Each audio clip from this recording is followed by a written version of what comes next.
और आपने सवाल पूछा कि अलीगढ़ यूनिवर्सिटी में जिना पैदा नहीं हुआ था।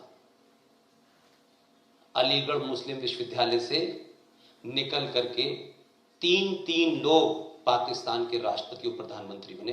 पाकिस्तान का पहला प्रधानमंत्री लियाकत अली खान अलीगढ़ मुस्लिम यूनिवर्सिटी का प्रोडक्ट था।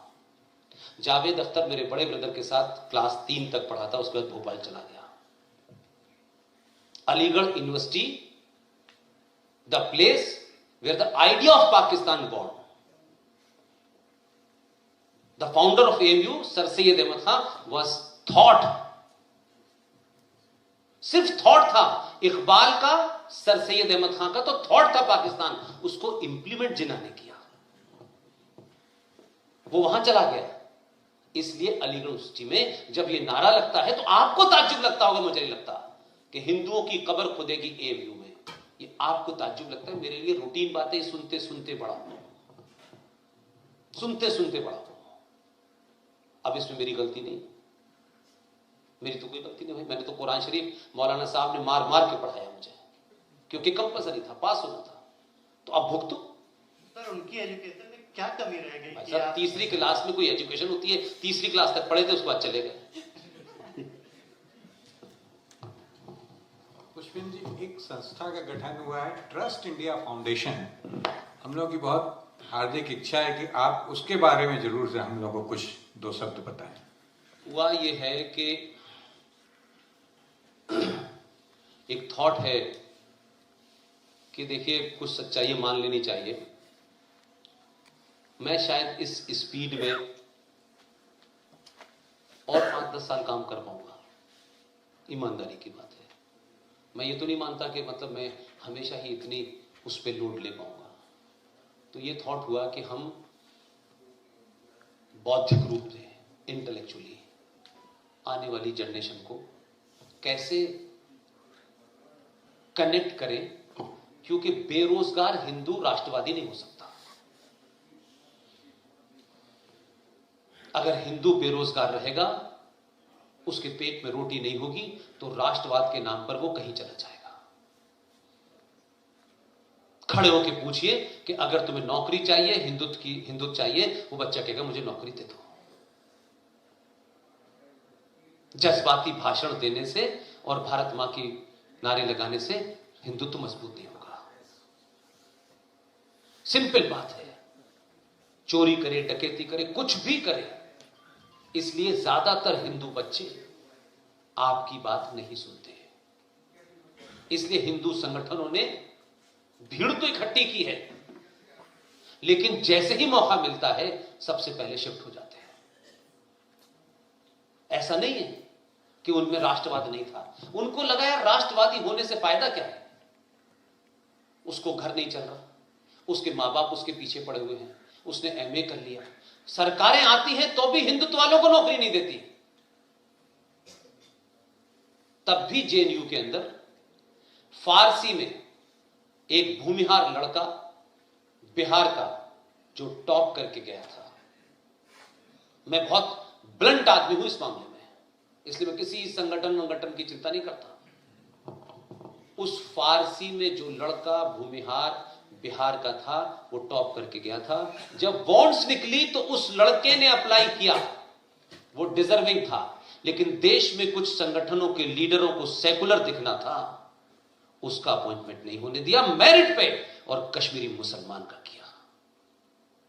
वो जीवन भर आपके राष्ट्रवाद को ठेंगा दिखाएगा। आप उसके साथ आपने वो जघन्य अपराध किया कि जो वो डिजर्व करता था वो भी नहीं, क्योंकि आपको कुछ बनना था ना। इसलिए हमने सोचा कि हम इस विदाई समारोह से पहले, जब इस धरती से हो, हम एक ऐसा सिस्टम क्रिएट करें जिससे आने वाली जनरेशन में हम उन बच्चों को 10 या 15 हजार रुपए दे सकें, और वो ये किताबें, ये सिलसिला लोग जारी रखें। वो अगर वहां बैठे तो चाय पीने की जगह हो, वो वहां खाना खा सकते हो तो खाना का जगह इंतजाम कर सके, ताकि वो बच्चा कम से कम जब तक उसे नौकरी नहीं मिल रही है, उन 10-12 बच्चों को हम राष्ट्रवाद को इंटेलेक्चुअली मजबूत कर सके। इसके लिए ट्रस्ट इंडिया फाउंडेशन नाम का एक ट्रस्ट हमने बनाया, और हम सिर्फ बहुत बहुत मतलब जैसे हेजिटेशन के साथ कहते हैं, अभी भी बहुत हेजिटेशन। उसकी नियमावली में यह है कि उसमें जो भी पैसा होगा वो निकाला नहीं जा सकता। हम पूरे देश में खामोशी से अपील करते हैं कि जीवन में एक बार एक भारतीय 500 रुपए देते हैं, इसके अलावा जीवन में नहीं चाहते हैं, ताकि जब वो ट्रस्ट हो और हम ना भी हो तो इस देश में राष्ट्रवाद की प्रॉपर मशाल जलती रहे। नहीं, जरूरी नहीं है कि संतोष जी जैसे लोग होंगे, सुधीर भाई जैसे लोग होंगे, नहीं होंगे। ये दुनिया और तेजी से आगे बढ़ेगी, रिसोर्सेज कम हो रहे हैं। तो जो बात हम कर रहे हैं कि हमने अपनी 6-7 लाख की नौकरी छोड़ दी, ठीक है, हम तो विदेशी नौकरी कर रहे थे। हमको लगा कि यार ये हमने नहीं कहा तो अब हमारे ऊपर पाप हो जाएगा, क्योंकि हम जर्नलिज्म में इसलिए नहीं आए थे। इसलिए आज दिल्ली में 56 करोड़ की कोठी है बहुत लोगों के पास, बड़े लोगों को पद्मश्री मिले हैं, हमारी भी नजदीकियां थी लोगों से, लेकिन आज भी हम दिल्ली में 30,000 रुपए किराए पर रहते हैं, आज भी हम 3 व्हीलर से घूमते हैं। कोई कष्ट नहीं है, किसी से कोई शिकायत नहीं है। I am proud of my self. इसलिए आने वाली जनरेशन ये लड़ाई लड़ पाएगी कि नहीं लड़ पाएगी, ये जो हमारे बाद की जनरेशन है, क्योंकि जिस बच्चे से बात करो वो कैरियर में भाग रहा है, उसकी मजबूरी है कैरियर में भागने की।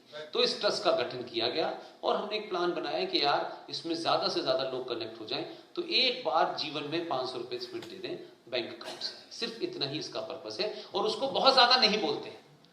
ये भी उन लोगों में बोलते हैं जहां लोग इसको समझें, नहीं लोगों को लगेगा पता नहीं क्या हो रहा है। That is the only thing. Thank you Pushpendra ji. सभी से आग्रह करते हैं कि खड़े होकर तालियां बजा के पुष्पेंद्र जी का हम लोग अभिनंदन करें।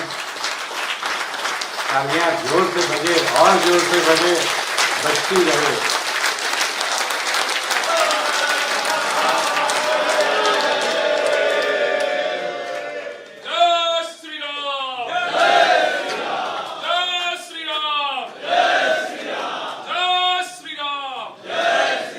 विभिन्न क्लबों के आए पदाधिकारी कृपया आप लोग रहें।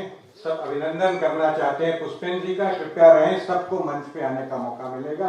प्लीज आप लोग अब बैठ जाएं। मेरा जो उसको इसलिए बताना पड़ रहा है कि कुछ 40 ट्विटर अकाउंट मेरे नाम से चल रहे हैं, जिसको गाली देनी हो तो मेरा नाम इस्तेमाल कर लेता है, और उसकी वजह से हो ये रहा है कि वो जो सरकार ने, जो उसकी एक एजेंसी है प्रेस इंफॉर्मेशन ब्यूरो PI, वो नकली मेरे अकाउंट से जब कोई जाता है, कोई गड़बड़ आता है, तो बाकायदा वो सरकार में जाता है, फिर PI भी उसकी चेक करती है। 2-3 बार टेलीविजन पे चल चुका है कि पुष्पेंद्र कुशवाहा जी ने ये ट्वीट किया जो मैंने किया ही नहीं होता। इसलिए मेरी विनती है कि मेरा ट्विटर अकाउंट आप फॉलो करें न करें, लेकिन मेरा जो करेक्ट ट्विटर अकाउंट है वो पुष्पेंद्र AMU है, पुष्पेंद्र AMU। और जो हम लोग की टीम में ओम यादव जी यहाँ होंगे, वो हमारी टीम एक चैनल चलाती है। ओम, हमारी टीम एक चैनल चलाती है वी सपोर्ट पुष्पेंद्र, जिसपे मैं, RSN, GD, सुशील पंडित वगैरह देश भर में जो भी कुछ बोलते हैं हम लोग उनकी स्पीचेस डालते हैं। मेरा वेरीफाइड फेसबुक पेज है पुष्पेंद्र कुलश्रेष्ठ। ये मैं इसलिए बार बार मुझे बताना पड़ रहा है कि मैं DCP साइबर सेल से शिकायत कर चुका, अब मेरे पास इतना समय नहीं होता कि कौन सा अकाउंट खोल दिया। अब तो लोगों ने एक नया काम कर दिया है कि पुष्पेंद्र के नाम का ट्विटर अकाउंट खोलते हैं, 8-10 हजार फॉलो होने के बाद में फिर उसका नाम बदल देते हैं। तो मेरी सिर्फ ये इंफॉर्मेशन के लिए मैंने कहा, ताकि आपको मेरा सही अकाउंट पता हो। Thank you very much. Pushpendra ji को एक टोकन